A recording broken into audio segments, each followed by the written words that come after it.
Ao seu redor, ocorrem diversas transformações o tempo todo. Na cozinha de sua casa, na escola e até mesmo no seu corpo, várias reações estão modificando as substâncias químicas à sua volta.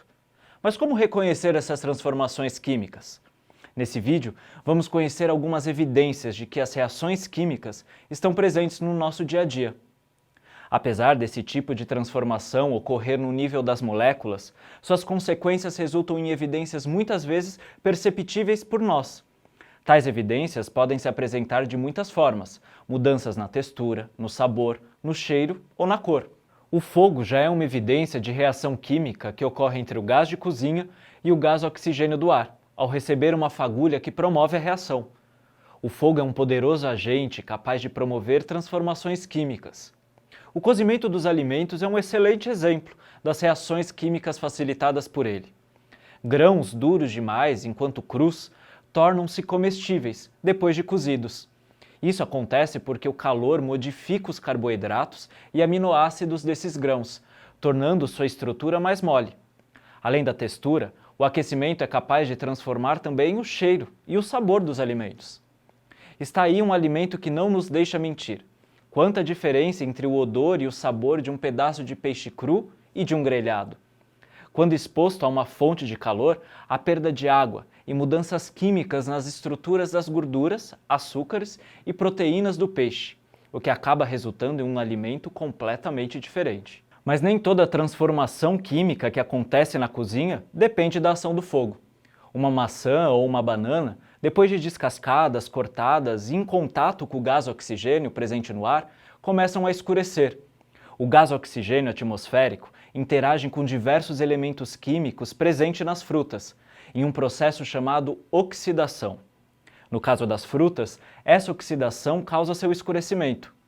A oxidação também é a reação química responsável pela ferrugem, que acomete carros, cercas, brinquedos de parques públicos, equipamentos de fábricas e outros objetos de metal há muito tempo abandonados, sem manutenção.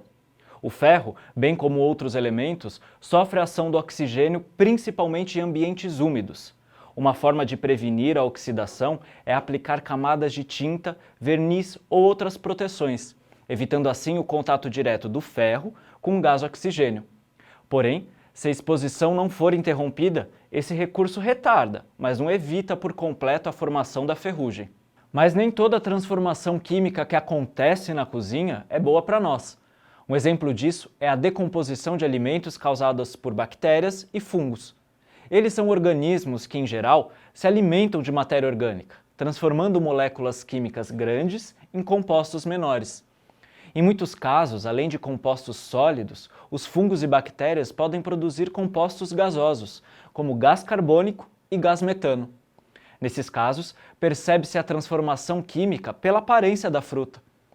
As bactérias estão presentes no nosso corpo também. Algumas delas se alimentam do nosso suor e de restos de pele morta. Na maioria das vezes, não existem grandes consequências ao ser humano. Entretanto, essa transformação pode ser evidenciada na produção dos gases responsáveis pelo mau cheiro, característico do chulé. Desse modo, limpar bem os pés na hora do banho evita que essas bactérias se multipliquem e diminuem a produção desse mau odor. Apesar de causarem estrago aos alimentos e mau odor, as bactérias e fungos têm um importante papel na natureza. Chamados de decompositores, os fungos e as bactérias fazem parte do ciclo dos nutrientes, alimentando-se, geralmente, de matéria orgânica. Esses organismos são capazes de transformar os nutrientes dos alimentos em compostos químicos menores, que podem ser absorvidos pelas raízes das plantas. Atualmente, metade do lixo produzido no Brasil é composto de matéria orgânica, isto é, restos de frutas, legumes e outros alimentos. A maior parte desse resíduo é encaminhado a aterros sanitários, onde é armazenado com segurança, enquanto se decompõe, causando assim menor impacto ambiental. Porém, como os resíduos são colocados dentro de sacos plásticos juntos com outros tipos de lixo, a maior parte dos alimentos não se decompõe da maneira adequada, retornando para o ambiente poucos compostos para o ciclo de nutrientes. Uma alternativa para aproveitar a matéria orgânica descartada é a compostagem, um processo natural de degradação da matéria orgânica.